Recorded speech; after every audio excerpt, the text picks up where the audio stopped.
Assalamualaikum warahmatullahi wabarakatuh. Nama saya Sakila Alexander Alvaro dan saya di sini akan menceritakan kembali materi yang telah diberikan oleh Bu Eva. Materi yang pertama adalah masa kekuasaan VOC di Indonesia. VOC atau dikenal dengan sebagai kongsi dagang atau perusahaan perdagangan di Belanda di Indonesia. Yang melatar belakangi VOC yaitu para pedagang Belanda datang ke Indonesia, saling bersaing satu sama lain untuk meraih keuntungan yang melimpah. Pada masa itu, Belanda sedang perang melawan bangsa Portugis dan Spanyol. Pemerintah Belanda akhirnya ingin menyatukan para pedagang Belanda dalam satu kongsi dagang atau perdagangan pemerintah.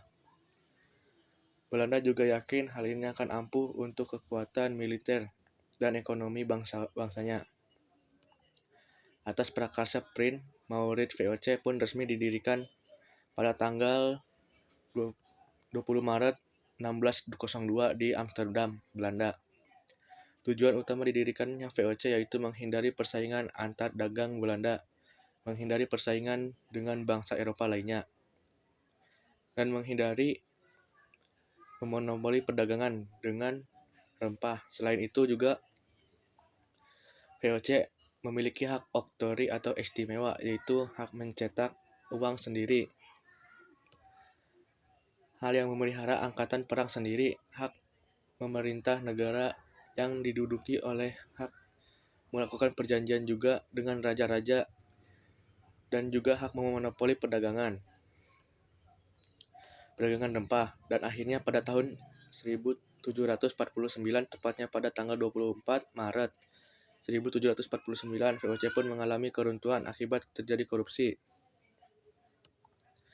Materi berikutnya yaitu tentang kekuasaan Republik Bataaf di Indonesia pada tahun 1795. Prancis menyerbu Belanda, muncullah kaum patriot dari Prancis yang membuat Raja William V melarikan diri ke Inggris. Belanda pun dikuasai oleh Prancis. Prancis kemudian membuat pemerintahan bernama Republik Bataaf yang dipimpin oleh Louis Napoleon. Pemerintah Indonesia pun di bawah kekuasaan Bataaf Raja William V atau William V. Kemudian menyampaikan surat yang berisi pemerintah Belanda menyerahkan ke Inggris bukan ke Prancis. Inggris pun ke Indonesia dan mengambil daerah Padang, Ambon, Aceh, dan membuat angkatan Bataaf ingin mengambil semua daerah bekas VOC.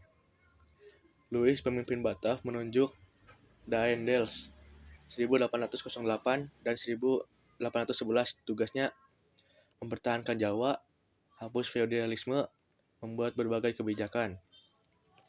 Kebijakan pertahanan, memperbanyak jumlah pasukan, 18.000 orang pribumi, membuat angkatan legion Mangkunegara, membangun jalan raya Anyar Panarukan. Kebijakan politik dan pemerintahan, mengangkat Bupati sebagai pegawai, membagi Pulau Jawa menjadi 23 keresidenan. Kebijakan keadilan, 3 keadilan orang Eropa, Timur Asing, dan pribumi. Buat peraturan yang memberantas korupsi. Kebijakan sosial ekonomi, melakukan pajak, meningkatkan penanaman yang laku di pasar dunia. Rakyat wajib menyerahkan hasil pertanian, menjual tanah kepada swasta. Adanya kesalahan kebijakan yaitu menjual tanah kepada swasta yang hasilnya untuk diri sendiri. Lalu dipecat. Jason dipilih pada tahun 1806, terusir karena wilayahnya dikuasai oleh Inggris. 26 Agustus 1811, Batavia dikuasai oleh Inggris. Jason meminta Legion Mangkunegara untuk memukul Inggris, tapi tetap kalah.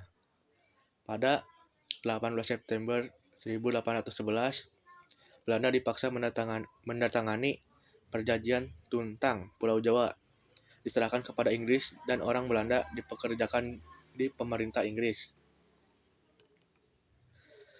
Materi selanjutnya yaitu tentang masa pemerintahan Inggris di Indonesia. Pada 18 September 1811, Raffles ditunjuk prinsip segala kerja rodi penyerahan wajib dihapus, pemungutan pajak dihapus, tanah milik pemerintahan, kebijakan politik dan pemerintah membagi Pulau Jawa menjadi 18 keresidenan, mengangkat bupati sebagai pegawai pemerintah, kebijakan sosial ekonomi, menghapus penyerahan wajib, menghapus kerja rodi, menjual tanah ke swasta, memberlakukan sistem sewa tanah.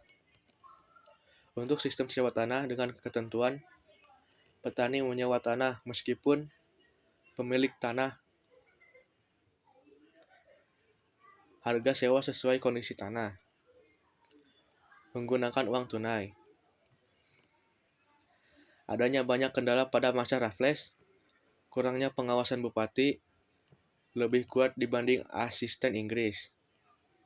Pemerintahan Raffles kurang memuaskan. Pada tahun 1815, Raffles diganti oleh John Vandal. Namun tak lama Pulau Jawa harus diserahkan ke Belanda pada 1816. Selanjutnya materi kekuasaan Belanda di Indonesia dan tanam paksa di Indonesia. Pada 1829, Van den Bosch mengajukan usulan harus melakukan tanaman paksa di jajahan yang laku di pasaran dunia. Dan kaum pribumi dijadikan kerja rodi tanam paksa. Ketentuannya, petani harus menyediakan 1/5 tanah miliknya. Tanah yang digunakan bebas pajak. Hasil panen diserahkan ke pemerintah. Pekerjaan diawasi penguasa pribumi. Penguasa pribumi diberi bonus ketika semakin besar setoran, maka semakin besar bonus penguasa. Lalu penguasa pun memaksa pribumi untuk menanam adanya bonus. Memicu penyelewangan terhadap luas tanah. Tanah 1/5 lebih digunakan.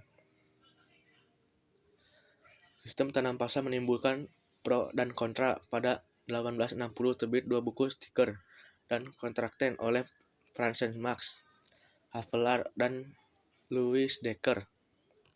Sejak itu sistem paksa mulai dihapus, diganti oleh sistem ekonomi liberal.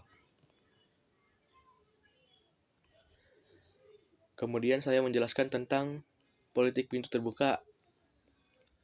Politik pintu terbuka adalah kebijakan perekonomian Indonesia yang dibuka pada swasta untuk pertumbuhan ekonomi dan kesejahteraan. Kebijakan pintu terbuka yaitu sistem tanam paksa yang dihapuskan, ekonomi diserahkan kepada swasta, ditandai oleh dikeluarkannya Undang-Undang Agraria dan Gula. Pelaksanaan pintu terbuka, perkebunan tebu, perkebunan tembakau, dampaknya yaitu memberi keuntungan kepada swasta, hasil-hasil mengalir ke Belanda. Dan yang terakhir, politik etis. Program politik etis yaitu edukasi sebagai pendidikan, imigrasi sebagai saluran irigasi, emigrasi sebagai perataan penduduk, penyimpanan politik etis, edukasi untuk menjaga kerja, irigasi untuk mengaliri perkebunan, emigrasi untuk memenuhi tenaga kerja perkebunan. Dampaknya yaitu pembangunan sarana aktivitas pertanian, pembangunan sarana transportasi. Sekian penjelasan dari saya. Mohon